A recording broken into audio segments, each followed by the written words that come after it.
Kiai Haji Ahmad Asrori Al-Isyaki lahir pada tanggal 17 Agustus tahun 1951 di Surabaya. Beliau merupakan putra dari Kiai Haji M. Usman Al-Isyaki, seorang mursyid Thorikah Qadiriyah wa Naqsyabandiyah. Kiai Asrosi juga merupakan seorang pengasuh pondok pesantren Al-Fitrah Kedinding, Surabaya. Sebagaimana di dalam peta, letak Kelurahan Kedinding Lor terdapat di Kecamatan Kenjeran, Kota Surabaya. Nama Al-Isyaki dinisbatkan kepada Maulana Ishaq, ayah Sunan Giri, karena Kiai Haji Usman masih keturunan Sunan Giri.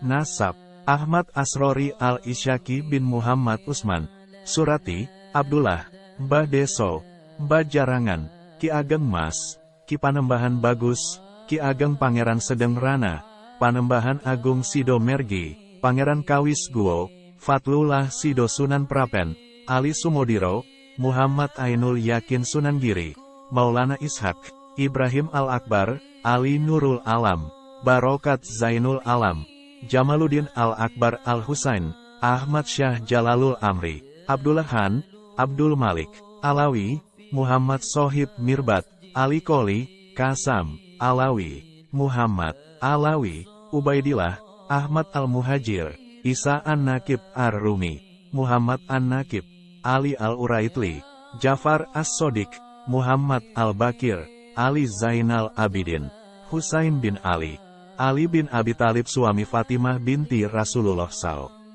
Kiai Haji Ahmad Asrori Al-Isyaki wafat pada tanggal 18 Agustus tahun 2009. Jenazah beliau dimakamkan di lingkungan pesantren Al-Fitrah, Kedinding, Surabaya. Kepergian Kiai Haji Ahmad Asrori Al-Isyaki terdengar di seluruh pelosok Indonesia, Malaysia, Singapura, Brunei, Hong Kong dan Australia. Banyak peziarah datang langsung ke pesantren Al-Fitrah untuk membacakan doa, tahlil dan yasinan di depan pusara makam pimpinan Thorikah Qadiriyah wa Naqsyabandiyah Al-Utsmaniyah. Kiai Haji Ahmad Asrori Al-Isyaki menikah dengan Hije Sulistiowati. Buah dari pernikahannya, beliau dikaruniai 5 orang anak, 2 laki, 3 putri, yakni Sierra An-Nadia, Sefira As-Salafi, Ainul Yakin, Nurul Yakin, Siela As-Sabarina. Kiai Haji Ahmad Asrori Al-Isyaki memulai pendidikannya dengan belajar di Pondok Pesantren Darul Ulum, Peterongan, Jombang, Jawa Timur. Setelah selesai, beliau kemudian melanjutkan belajar di Pondok Pesantren Al-Hidayah, Pare, Kediri, Jawa Timur. Kemudian melanjutkannya lagi nyantri di Pondok Pesantren Al-Munawir, Yogyakarta. Dan kemudian pendidikan terakhirnya dilaksanakan di Pondok Pesantren Buntet, Cirebon, Jawa Barat. Setelah memegang posisi mursyid dan melanjutkan aktivitas pengajian di kediaman sang ayah di Jatipurwo, Surabaya, Kiai Haji Ahmad Asrori Al-Isyaki awalnya hanya menerima beberapa anak yang dititipkan jamaah pengajian tarekat untuk belajar agama. Lambat laun, semakin banyak jamaah yang menitipkan anaknya untuk belajar. Kiai Asrori kemudian berinisiatif memindahkan aktivitas tarekatnya ke Kedinding Lor pada 1985. Di tempat ini, beliau memiliki sepetak lahan yang di atasnya kemudian dibangunlah sebuah ponpes bernama Al-Fitrah. Seiring bergulirnya waktu, ponpes Al-Fitrah pun terus berkembang dan kini telah menempati lahan seluas 3 hektare. Tentu saja, pembangunan dan perluasan ponpes ini dilakukan secara bertahap, baik dengan dana pribadi maupun sumbangan dari para santri dan dari berbagai pihak. Dengan jumlah santri lebih dari 3.000 orang, Ponpes Al-Fitrah kini mengelola semua jenjang pendidikan, mulai dari TK, Madrasah Ibtidaiyah, Aliyah Muadalah, Mahat Ali, Taman Pendidikan Al-Quran, TPQ, hingga Sekolah Tinggi Agama Islam, STAI, Al-Fitrah. Selain untuk sarana pendidikan, ponpes ini seringkali digunakan sebagai tempat untuk menggelar acara besar tarekat, seperti Hail Akbar yang dihadiri ribuan pengikut Thorikah Qadiriyah wa Naqsyabandiyah. Beberapa politisi kondang negeri ini juga pernah berkunjung ke ponpes ini. Namun, hal itu tak lantas membuat Kiai Asrori Jemawa lalu terseret ke politik praktis. Di kalangan orang-orang terdekatnya, Kiai Asrori dikenal sebagai sosok yang tak haus publikasi. Beliau pun sangat jarang marah. Seperti pernah dikatakan sang istri, Nyai Mutia, bahwa suaminya adalah sosok yang sangat menghormati orang lain. Sang ayah adalah salah satu dari 3 pimpinan Thariqah Qadiriyah wa Naqsyabandiyah. 2 mursyid lainnya adalah Kiai Haji Maki dari Karangkates, Kediri, dan Kiai Haji Bahri dari Mojosari, Mojokerto. Sepeninggal Kiai Haji Usman pada 1984, kepemimpinan tarekat dilanjutkan oleh Kiai Haji Ahmad Asrori Al-Isyaki. Estafet kepemimpinan tarekat kepada Kiai Asrori memang sesuai dengan wasiat Kiai Usman. Saat itu, Kiai Haji Ahmad Asrori Al-Isyaki berusia 30 tahun dan dinilai masih terlalu muda untuk menjadi seorang mursyid. Namun, berkat kecerdasan dan ketawaduannya, rendah hati, beliau berhasil menjalankan perannya sebagai pemimpin Thariqah Qadiriyah wa Naqsyabandiyah. Sikap istiqomah beliau menjadi panutan jamaah tarekat di berbagai daerah, baik dalam maupun luar negeri. Di bawah kepemimpinan Kiai Asrori, Thariqah Qadiriyah wa Naqsyabandiyah berkembang pesat, terutama di Indonesia. Terlebih, setelah 2 kepemimpinan tarekat di Kediri dan Mojokerto mulai terseret dunia politik. Sementara beliau sama sekali tidak masuk di dalam politik praktis. Thariqah Qadiriyah wa Naqsyabandiyah pimpinan Kiai Asrori pun menjadi alternatif di kalangan penganut tarekat, karena dianggap lebih netral dan mengayomi umat. Oleh para sahabat, santri, dan para pengikutnya, Kiai Haji Ahmad Asrori Al-Isyaki dikenal sebagai pribadi yang memiliki kesantunan luar biasa. Tak hanya di kalangan jamaah tarekat dan santri ponpes, Kiai Asrori juga mampu bergaul dengan kalangan profesional melalui pendekatan yang mungkin dianggap kalangan pondok tidak lazim. Keluasan sang Kiai menyampaikan pesan Islam membuat beberapa kalangan profesional terpikat untuk bergabung ke dalam tarekat. Disebutkan bahwa cukup banyak murid Kiai Asrori yang berlatar belakang akademisi, arsitek, pejabat, hingga pengusaha.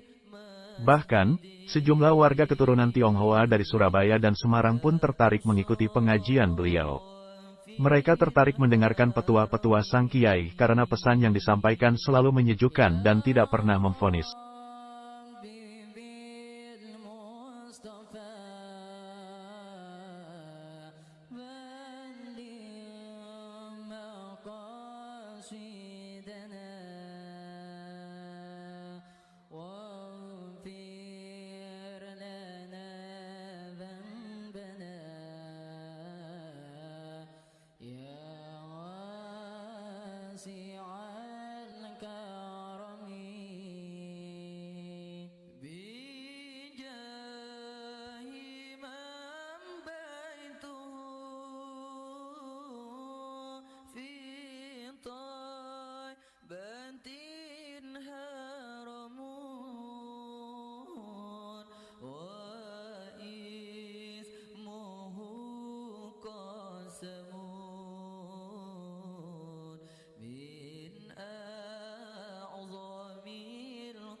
المصطفى بلغ مقاصدنا